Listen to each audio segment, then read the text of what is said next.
নজরুল বছর উদযাপনের জন্য একটি জাতীয় কমিটি গঠন করা হয়েছে। সেখানে বরেণ্য নজরুল গবেষক, কবি, সাহিত্যিক, শিক্ষাবিদ এবং সংস্কৃতি সেবীরা অন্তর্ভুক্ত হয়েছেন।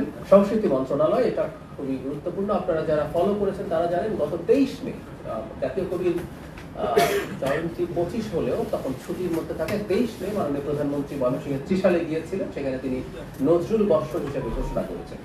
সংস্কৃতি মন্ত্রণালয় জাতীয় কবির 127তম জন্মবার্ষিকী উপলক্ষে যেটা মাননীয় প্রধানমন্ত্রী ঘোষণা করেছেন সেটার ভিত্তিতে কতগুলো কর্মসূচি গ্রহণ করেছেন। কর্মসূচিগুলো একটু জানাই।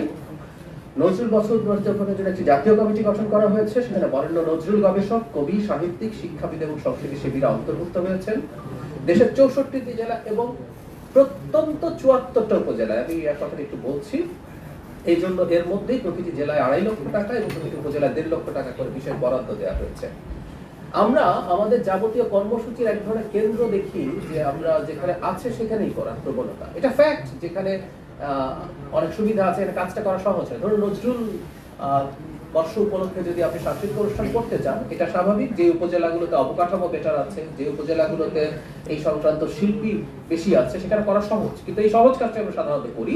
আমি যেহেতু সংস্কৃতি মন্ত্রণালয়ের দায়িত্বেও আছি, আমি এই মিটিংটায় বসে আমরা একসাথে সিদ্ধান্ত নিয়েছি এই যে 74টা আমরা উপজেলার কথা ভাবছি, যেগুলোকে আমরা তুলনামূলকভাবে অনেক ক্ষেত্রে অবকাঠামো বা সাংস্কৃতিক দিক থেকে কিছুটা পিছিয়ে পড়া মনে করছি, আমরা সেগুলোকে সিলেক্ট করেছি। ফলে যেটা দাঁড়াবে, এই কর্মকাণ্ড এই যে উপজেলাগুলোকে সামনে নিয়ে আসবে। এছাড়াও নজরুলের জীবন, সাহিত্য, সঙ্গীত ও দর্শনকে নতুন প্রজন্মের কাছে পৌঁছে দিতে সেমিনার, আলোচনা সভা, সাংস্কৃতিক পরিবেশনা, কর্মশালা, শিশুদের জন্য প্রতিযোগিতা, নাট্যোৎসব এরকম অনেক কিছু হবে। তো পুরো বছর ধরে এই কাজটা চলবে এবং যেটা শেষ হবে আগামী নজরুল জয়ন্তী। এর সাথে প্রয়োজনীয় পোস্টার, লোগো যা যা আছে সবকিছু ঠিকঠাক মতো হবে।